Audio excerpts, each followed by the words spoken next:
Righty-ho, welcome back to another sunny episode of the Single Malt Review. So sunny that we thought we'd have to go all the way to Jamaica and do another rum. Since the first one was so successful, what have we got here? Okay, well, Smith & Cross, traditionally a sugar manufacturer from London, have got themselves a traditional Jamaica rum. Bottled at a stonking 57%. There's that navy strength coming back around again. This is going to be entirely a surprise to me. I've never had it before. This bottle is Tim's. He speaks highly of it. I certainly do. I think this is some of the most amazing rum that I've tried, and I don't say that lightly, but we'll just have to see. Now, pure pot still, it's a blend of two different types of stills, which I've never seen before. The plumber and Wedderburn, which I think means something to a very, very few people, probably in the distilling world, but whatever it is, it works for me. But the main thing is, it means all pot still, no column distillation, so we're going to be looking for something immensely characterful. Already I'm slightly intimidated by its sheer orangeness. That is almost fluorescing in my eyes. It's got a good amber quality to it, certainly. And wow, it only takes one sniff to see what this one's about, and what it's about is flavour. So in pure, like liquid sugar, molasses, alcohol, dried fruit. So this is not an old rum. It's a fairly recent rum. I think it's a blend of some rum approaching about 6 years old and some rum approaching about 6 months. So it's got some really, really young stuff in there, some almost raw spirit, and it's got some, we'll call it mature rum, as far as rum's concerned. Obviously it doesn't get aged quite so long as Scotch whisky at 6 years old. And that produces a really, I think, profound balance of something that it both comes right out of the glass and punches you in the face, but it also has something to say as it stands over you. It punches you in the face with a velvet glove. It is Throws refined, dignified, the flavour text still at you. strong. No, it really is one of the most overt noses in any spirit I've ever tasted. It's 57% as is a forward as number it to can give me imagine. pause with Scotch whisky, but I found rum I can normally stomach at a slightly higher percentage. So I'm going to give this a try. So yeah. As for what is in the nose, it's, as we discovered with the last rum, it's really all about one thing, and that is various forms of sugar. It's brown sugar, in this case it's toffee, there's a bit of burnt sugar. If you've ever stuck something to the bottom of the pan, that's in there as well. It's very full, very rich, very saucy, but it's difficult to pick out different things. You could call it, and it wouldn't be being uncharitable, you could call it narrow. Rum has a more narrow nose and taste than Scotch whisky. It doesn't taste and smell of as many things, but the things that it does smell and taste of, it really smells and tastes of. It's a laser beam of flavour, right to the tongue. A little bit of sticky date pudding there. One that's got lots of dates, so it's slightly sharp, a bit more fruity, and less sticky. Anyway, So let's see what's on the palate at full strength, and it's going to be pretty strong, so we'll just have to see how we fare. oh, that is so thick. That is syrupy. It is downright like viscous. I'm trying to think of the word, and what keeps popping up is explosive. It's an like explosive taste. a really strong botrytized noble wine or something. One that's gone beyond sweet into slightly conflagratory territory. I'm not sure I would absolutely agree with the wine analogy, but what it is it's this rush of sweetness which races across the tongue, and it's followed deadly close by this explosion of heat and bitterness from the sugar and the sort of more burned toffee elements, and then immediately behind that there is that huge surge of just powerful alcohol coming through. You take a big bite of a fresh, very ripe black plum, but immediately follow after it with a bite of a very strong bitter grapefruit. Fresh, fruity flavours, but at first sweet and sharp, and then just sharp and sour. Yeah, there are fruits sort of bubbling up, but it's a maelstrom of flavour. It's tempestuous. Yeah. That is going to need a little bit of water to be approachable. Now, certainly this agree. really quite unusually for rums.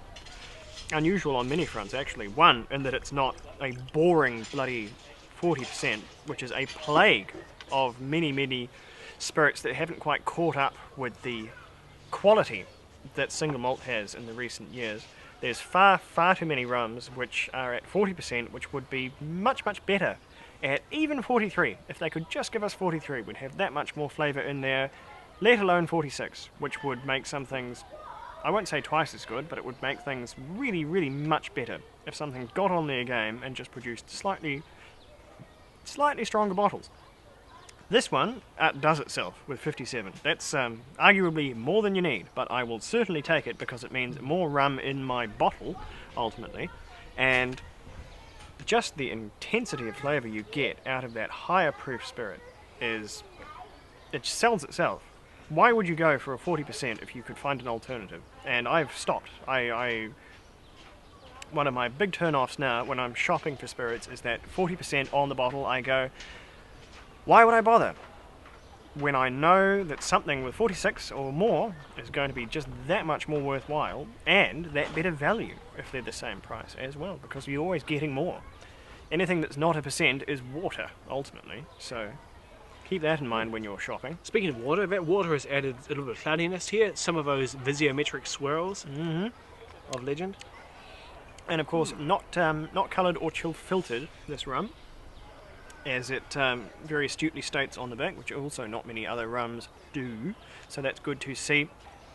So we can trust what we're seeing here, and the water has broken it up a wee bit, so now I'm beginning to taste some more of the subtleties. There's some red apples coming in. There's still some citrus, but there's some cinnamon bark, there's some cloves. There's certainly some spices. subtle Cinnamon, spices there. cloves, mace, and some of them aren't even that subtle. Some of them are getting right in there. And all along the way, there's that really rich brown sugar molasses treacle.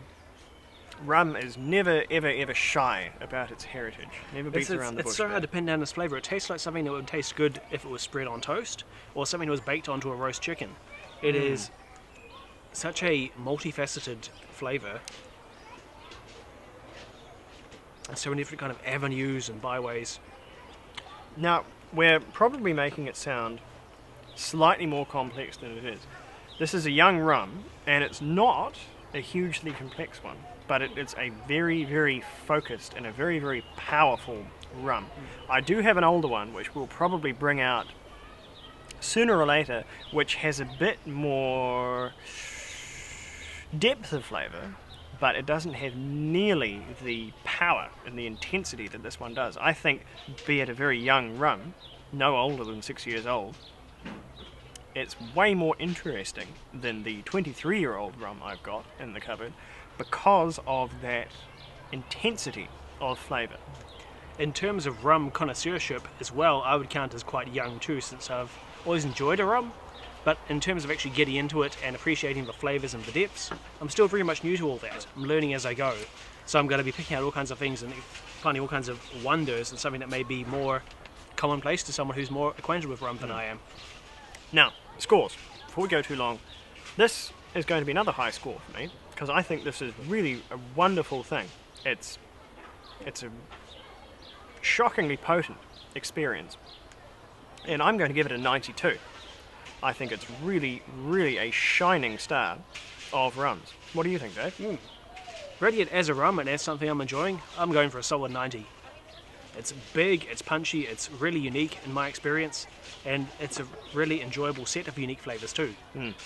No, it's really good stuff, and I don't know how available it is. I found this bottle quite at random, but anyone who wants it should be able to find it if they turn to the internet, if they can't find it locally, and I would just abjectly recommend it because for what it is astonishingly cheap. Astonishingly cheap. You can probably find a bottle of this for little more than $30 American in America. Of course, it will depend on your local tax and so forth, but it's very cheap compared to what we normally taste around here. So you're getting an absolute bargain, especially once you factor in how strong it is and how much rum there really is in the bottle. You know, that would be a litre of 40% rum once you worked it out. So anyway, there you go, and really, really good rum, and another one to come once we get around to it. But in the meantime, this has been the single malt review. If there is something you want us to review, if there's something you're curious about or want to know whether you should buy, do let us know, because we might have access to it. I might already have it in the cupboard, you never know. So, please let us know in the comments. And until then, keep safe and sludger, or whatever it is they say in Jamaica. I won't even try. It'll go south.